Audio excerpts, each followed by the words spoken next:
রাবণ কেন নিজের সিংহাসনের নিচে শনিদেবকে বন্দী করেছিল জানো? আর কে তাকে বাঁচিয়েছিল? লঙ্কার রাজা রাবণ ছিল অদম্য শক্তিশালী, কিন্তু সে এক ভয়ঙ্কর সত্য জানত।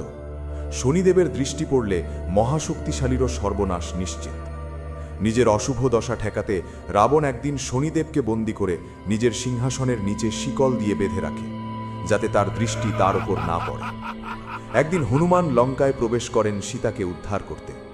যখন হনুমান রাবণের লঙ্কাকে আগুন লাগাচ্ছিল, তখন সিংহাসনের নিচে বন্দী শনিদেব হনুমানকে অনুরোধ করেন মুক্ত করার জন্য। ঠিক তখনই হনুমানজি শিকল ভেঙে শনিদেবকে মুক্ত করেন। কৃতজ্ঞ হয়ে শনিদেব আশীর্বাদ দেন, যে ভক্ত হনুমানের নাম নেবে শনি তার ক্ষতি করতে পারবে না। সেই থেকেই শনিদেবের প্রকোপ এড়াতে হনুমানজির পূজা করা হয়। চ্যানেলটাকে ফলো করো, আরও এমন রহস্য জানতে। জয় বজরং বলী।